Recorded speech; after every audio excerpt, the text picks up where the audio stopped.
کو پامال کیا. کورٹ میں ان کا سٹے تھا, اس سٹے کے باوجود کون ہے وہ جس نے انتقام میں اندھا ہو کر وہ کورٹ کے آرڈرز کی دھجیاں اڑائیں. میں کورٹ سے بھی یہ درخواست کرتی ہوں کہ اپنی اس تضحیق کا نوٹس لیں, اور یہ بھی آبویسلی کورٹ میں جا رہے ہیں, کورٹ کا فیصلہ آ گیا, ان کے حق میں آ گیا. تو مجھے یہ بھی پتہ چلا ہے کہ یہ جو شخص ہے جس کا نام عمران خان ہے, وہ پرسنلی بیٹھ کے اس سارے آپریشن کو مانیٹر کرتا رہا ہے, اور پہلے کھوکھر برادران کو پی ایم ایل این کے بہت سارے جو ممبران قومی اور صوبائی اسمبلیز ہیں اور جو ہمارے سینیٹرز ہیں, بہت سارے ممبرز کی طرح ان کو بھی پہلے دباؤ میں لانے کی کوشش کی گئی. ان کو بھی ہر جلسہ, ہر جلوس کے موقع پر ان کو یہ کہا گیا کہ آپ قیادت کے بیانیے سے اختلاف کر لیں, آپ پارٹی کو چھوڑ دیں, آپ قیادت کو چھوڑ دیں, آپ ایکٹیویٹیز میں حصہ نہ لیں, آپ زیر زمین چلے جائیں. بہت دھمکاتے بھی رہے, لیکن انہوں نے جب پارٹی قیادت اور نواز شریف کا ساتھ چھوڑنے سے انکار کر دیا تو پھر یہ انتقامانہ کارروائی ان کے خلاف کی گئی. میں اس کی سختی سے مذمت کرتی ہوں, اور میں یہ سمجھتی ہوں کہ کفر کا نظام, جیسے کہ حضرت علی رضی اللہ تعالیٰ عنہ نے فرمایا کہ کفر کا نظام چل سکتا ہے, ظلم کا نظام نہیں چل سکتا. تو جو سٹینڈرڈز یہ خود آج سیٹ کر رہے ہیں, ہم نے تو برداشت کر لیے. ہماری اللہ کے فضل و کرم سے 4 سال کی جبر کے باوجود, ظلم کے باوجود, انتقام کے باوجود مسلم لیگ نون سٹینڈز یونائٹڈ. اللہ تعالیٰ کے فضل و کرم سے نواز شریف کے بیانیے پر انہوں نے لبیک کہا اور اپنی وفاداریاں تبدیل کرنے سے انکار کر دیا. مسلم لیگ کی ہسٹری کے اندر شاید یہ پہلی مرتبہ ہے کہ مسلم لیگ نے ظلم کے آگے, جبر کے آگے, حکومت وقت کے آگے جھکنے سے انکار کر دیا, ٹوٹنے سے انکار کر دیا. تو یہ تو ایک تاریخی ناکامی ہے جو عمران خان کو اور اس کے سارے حواریوں کو فیس کرنی پڑی. انشاءاللہ تعالی آگے بھی ناکام ہوں گی. لیکن میں ایک اور بات بتا دوں کہ مسلم لیگ نون ایک وہ جماعت ہے جس کی جڑیں ہیں عوام کے اندر. اس میں یہ افضل کھوکھر صاحب اور سیف کھوکھر صاحب جیسے وفادار میاں صاحب کے بااعتماد ساتھی بھی ہیں, اور مسلم لیگ نون کی پورے پاکستان کے اندر بہت مضبوط جڑیں ہیں ماشاءاللہ. لیکن تحریک انصاف کا ایسا کچھ نہیں ہے, اور وہ ایک ون مین شو پارٹی ہے, اور جب وہ انسان کمزور ہوگا, ختم ہوگا, جو کہ ہمیں نظر آ رہا ہے, تو یہ پارٹی ٹوٹ کے بکھر جائے گی. مسلم لیگ نون پہ توجہ کرنے کی بجائے ذرا اپنی توجہ آپ کائنڈلی اپنی جماعت کی طرف کریں. اور یہ جو 15-16 لوگوں کا کل گروپ ہے جس نے اپنی ہی پارٹی کے اوپر تحریک, وہ جو ایک عدم اعتماد کا جو انہوں نے اظہار کیا, آپ اپنی پارٹی پہ توجہ دیں, کیونکہ آگے آگے جب الیکشن آ رہا ہے اور لوگوں کو نظر آ رہا ہے کہ الیکشن, جنرل الیکشن آنے والا ہے, تو اس کے اندر کوئی بھی تحریک انصاف کی ٹکٹ لینے کو تیار نہیں ہوگا. تبھی آپ یہ دیکھیں گے کہ نہ یہ کوئی جلسہ کر سکتے ہیں, نہ یہ عوام کے اندر جا سکتے ہیں. جب بھی ان کے وزراء اور یہ عوام کے اندر جاتے ہیں, ان کو بہت بڑے ریاکشن کا سامنا کرنا پڑتا ہے. اور آگے آگے جو حالات ان کے لیے آ رہے ہیں, اس کے لیے ان کو اپنی پارٹی پہ توجہ دینی چاہیے. مسلم لیگ نون کو چھوڑ دیں, اس میں یہ تاریخی ناکامی اور شرمندگی کا سامنا کر چکے ہیں. اللہ تعالیٰ نے کا بڑا فضل ہے, مسلم لیگ نون آج بھی پوری آب و تاب کے ساتھ کھڑی ہے. انہوں نے پوری 4 سال سے ہتھ کنڈے آزما لیے, کچھ کامیاب نہیں ہوا. انشاءاللہ تعالیٰ اب ان کی اپنی باری ہے. عدالت میں جا رہے ہیں, کیا یہ ذاتی حیثیت پہ عدالت جائیں گے یا مسلم لیگ نون اس کیس کو ٹیک اپ کریں گے؟ نہیں, مسلم لیگ نون تو سیاسی طور پہ اس کیس کو ٹیک اپ کرتی ہے. جو اگریوڈ پارٹی ہے, جو افیکٹڈ ہے, آبویسلی کورٹ تو وہی جائیں گے. لیکن ہماری پوری مورل سپورٹ, سیاسی سپورٹ, جماعت کی سپورٹ, لیڈرشپ کی سپورٹ ان کے ساتھ ہے. اور میرے کسی بھی رکن پر جہاں ظلم ہوگا, جہاں زیادتی ہوگی, میں چپ نہیں رہوں گی, میں ان کے ساتھ کھڑی ہوں گی. میڈم, کیونکہ پی ڈی ایم کے پلیٹ فارم پہ بہت بڑے جلسے ہوئے اور حکومت اب کہتی ہے کہ پی ڈی ایم جو ہے وہ آپس میں ان کے اب جھگڑے ہو گئے ہیں, یہ حکومت کی خالی خام خیالی ہے. اور دوسری بات یہ کہ 2021 آپ سمجھتے ہیں کہ یہ الیکشن ایئر ہے؟ حکومت کی خام خیالی نہیں ہے, یہ حکومت کی خواہش ہے جو دم توڑتی ہوئی نظر آ رہی ہے. ظاہر ہے پی ڈی ایم ایک 10 جماعتوں کے اوپر مشتمل ایک الائنس ہے, جس میں ہر جماعت کا اپنا منشور ہے, ہر جماعت کا اپنی سوچ ہے, ہر جماعت کا اپنا ایجنڈا ہے. लेकिन मैं ये समझती हूँ कि मिसाली इस वक्त जो है वो कोऑर्डिनेशन है, हर इशू को बैठ के हम डिस्कस करते हैं और कोई इल फीलिंग नहीं है, कोई इख्तलाफ नहीं है. अगर सोच का, राय का इख्तलाफ होता भी है तो वो उसको हम बड़े अच्छे तरीके से बैठ के इफ़हाम व तफ़हीम के साथ डिस्कस करते हैं, हल करते हैं. और जहाँ तक हुकूमत का सवाल है तो हुकूमत की वो क्या कहते हैं ना कि हज़ारों ख्वाहिशें ऐसी कि हर ख्वाहिश पे दम निकले. ये उनकी ख्वाहिश तो हो सकती है कि पीडीएम में कोई क्रैक नज़र आ जाए या पीडीएम के अंदर कोई इनको थोड़ा बहुत भी झोल नज़र आ जाए, लेकिन इंशाअल्लाह ताला हुकूमत की ये ख्वाहिश कभी पूरी नहीं होगी. अच्छा मैडम ये बताएगा कि जस्टिस सईद खोखर बरादरान पर बुरा वक़्त आता है, राना सनाउल्लाह पंजाब की सतह पर आते हैं, आप आकर इन्हें रेस्क्यू करती हैं, इनकी बात जो है आला हुकाम तक पहुँचाती हैं.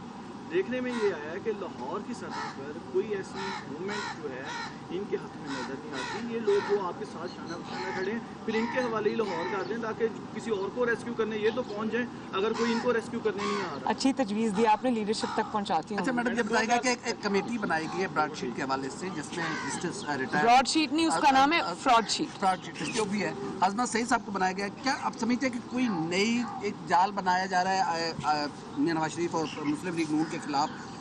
नहीं, ये जाल नया नहीं है, जाल बहुत पुराना है. ये जाल के अंदर बहुत बड़े बड़े सुराख हो गए हैं, जिसको फंसाने की कोशिश करते हैं. ये जाल उलट के उन्हीं के ऊपर आता है. तो जस्टिस अजमत सईद साहब जो है उनको कौन नहीं जानता कि कितनी उन्होंने नेक नामी कमाई थी जब वो सुप्रीम कोर्ट के सिटिंग जज थे, और उन्होंने जिस तरह से पर्सनली ज़ाती तौर पे असरअंदाज होकर उन्होंने JIT बनवाई. उन्होंने व्हाट्सएप कॉल्स की, जिस JIT को बदनाम ज़माना JIT को आज तक व्हाट्सएप ज़दा JIT के नाम से याद किया जाता है, उसके बानियों में उनका नाम शामिल था.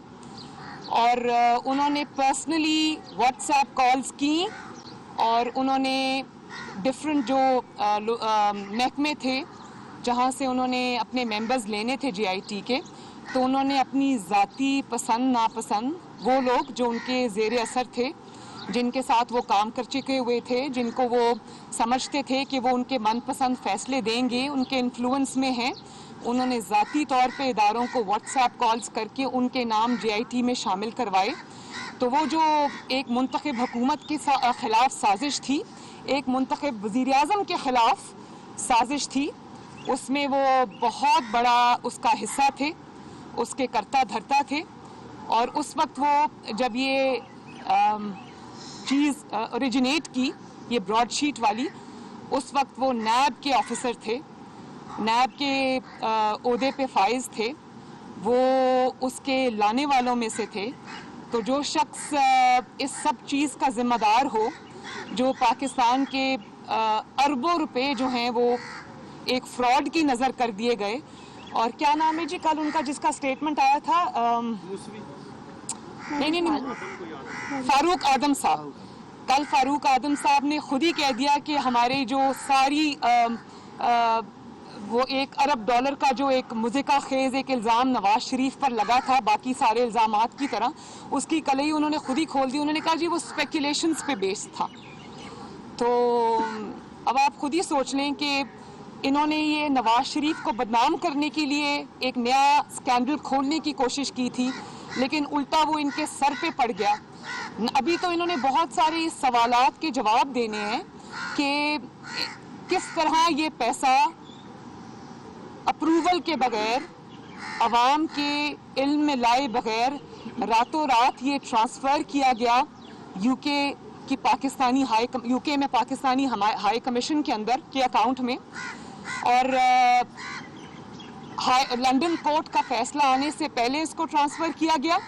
पाकिस्तान के अवाम की जो खून पसीने की कमाई है, मैं उसकी बात कर रही हूँ, और इसलिए ट्रांसफ़र किया गया कि आओ और इसको ज़ब्त कर लो, सिर्फ इसलिए कि आप ये नहीं बताना चाहते थे लोगों को कि नवाज शरीफ के ख़िलाफ़ जो JIT रिपोर्ट जिसके ऊपर ये बेस था वो गलत थी, और अगर ये हक़ाइक़ सामने आ जाते तो नवाज शरीफ एग्जॉनरेट हो जाता. उसको एग्जॉनरेशन से बचाने के लिए आप और अपने आप को, अपने इल्ज़ामात को झूठा साबित होने से बचाने के लिए, अपने आप को शर्मिंदगी से बचाने के लिए आपने इतना बड़ी रकम पाकिस्तान के अवाम की आपने बर्बाद कर दी, और फिर ना सिर्फ ये कि बर्बाद कर दी, आपके हुकूमत के बड़े बड़े अफसरान वहाँ पे रेस्टोरेंट्स में बैठकर मौसवी साहब से कमीशंस मांग रहे थे। आपने वो तब भी नहीं बख्शा पाकिस्तानी अवाम के पैसे को। तो इन चीज़ों का हिसाब तो आपको देना चाहिए पड़ेगा। और कभी ऐसा हुआ है कि कभी किसी हाई कमीशन के इस तरह से अकाउंट्स जो हैं वो सीज हो जाएं? ये तो पाकिस्तान में जिस तरह ये मलेशिया में पहली मर्तबा जो वो लीज ना जमा होने की वजह से पाकिस्तानी तैयारे को कब्जे में ले लिया गया, वहाँ पे 166 जो हमारे पाकिस्तानी बहन भाई जो पैसेंजर्स थे उनको उसका खमियाजा भुगतना पड़ा। और जिस तरह अब यूनाइटेड नेशंस ने ये कह दिया है कि हमारे जो लोग हैं वो पाकिस्तानी एयरलाइंस पे PIA पे सफ़र नहीं करेंगे, इसी तरह आपने हर जगह पाकिस्तान को बदनाम करने में कोई कसर नहीं छोड़ी। लेकिन फ्रॉड शीट के में जितना बड़ा स्कैंडल सामने आया है, और आप अब देखें ये जिसको नालायक आज़म कहते हैं, उसने एक ट्वीट कर दी कि बड़ी ज़ौक़ शौक़ से पहले ब्रॉड शीट को खोल रहे थे, जब पता चला कि ऊपर ही सर पे आ गई है, अपने ही मुंह पर आ गई है, तो ट्वीट की कि मेरा इससे कोई लेना देना नहीं है। आपका लेना देना है, आपको जवाब इसलिए देना पड़ेगा क्योंकि आप इस स्कैंडल के बावजूद उसके करता धरता को प्राइम मिनिस्टर हाउस में बुलाकर उनके साथ मीटिंग्स करते रहे। क्या उन मीटिंग्स में डिस्कस होता, ये आवाम को पता चलना चाहिए, और इंशाअल्लाह ताला एक दिन ये हकाइक सामने आएंगे।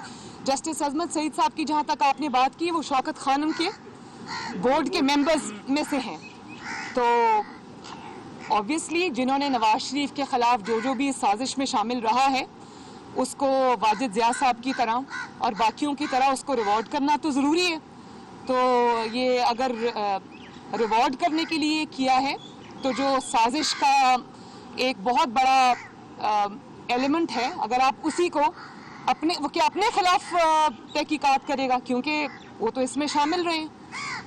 तो मेरा तो ख्याल है कि इज्जत से जस्टिस अजमत सईद साहब को इससे रिक्यूज़ करना चाहिए अपने आप को, और उनको ये कहना चाहिए कि मैं क्योंकि ख़ुद इसमें इन्वॉल्व हूँ इसलिए आप मुझे स्पेयर करें, वरना पाकिस्तान की आवाम के सामने फिर कुछ और हकाइक जो कि उस वक्त शायद हम नहीं ला सके सामने, फिर वो हमें लाने पड़ेंगे। किस तरह जस्टिस अजमत साहब ने पर्सनली उस वक्त की जो मुस्लिम लीग नून की हुकूमत थी उसके ऑफिसर्स को किस तरह से पर्सनली इन्होंने बुला के डरा के धमकाने की कोशिश की, और क्या क्या मैसेजेस दिए, फिर वो तो कौम के सामने चीज़ लानी पड़ेगी हमें। तो बेहतर है अपने आप को रिक्यूज़ करना। मैडम ये बता दीजिएगा कि बिलावल ने एक प्रेस कॉन्फ्रेंस की, उन्होंने इन हाउस तब्दीली की बात की है, क्या नून लीग भी इन हाउस तब्दीली को सपोर्ट करती है?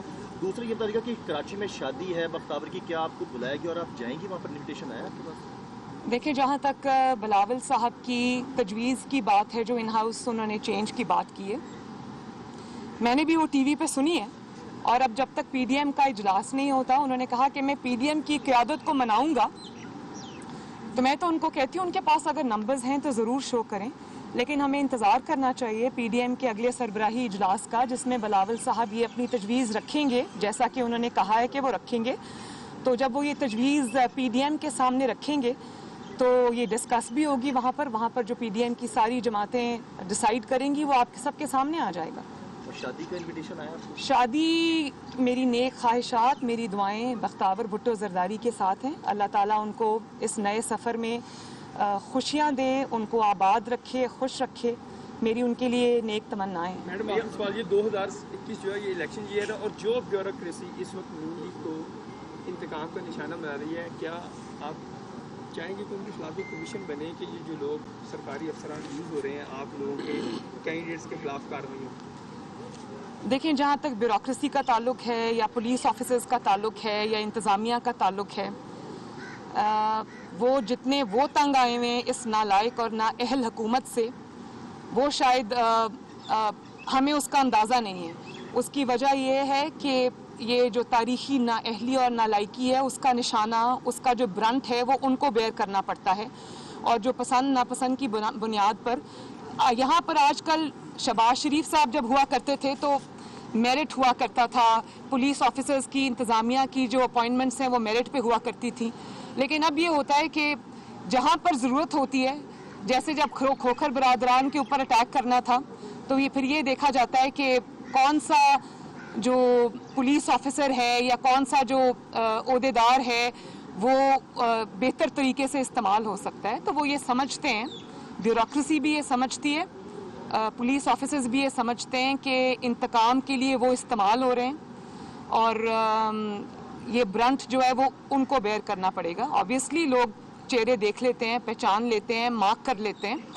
तो इस हुकूमत की जो ज़्यादतियाँ हैं, जो इंतकाम है, उसका जो ऑब्वियसली उसका जो जिम्मेदार है इनको ठहराया जाएगा। तो ये इनको भी ज़रा सोच समझ के गवर्नमेंट के अहकामात को मानना चाहिए, क्योंकि ये इल्ज़ाम सारा इनके ऊपर भी आएगा। लेकिन वो खुद भी बहुत तंग है, मैं ये जानती हूँ। भाई का प्लॉट, जो बहनोई का प्लॉट हो, कुछ हो, कहीं पर जलसा हो, कहीं पर बाई इलेक्शन हो, पूरी इंतज़ामिया वहाँ की तब्दील हो जाती है।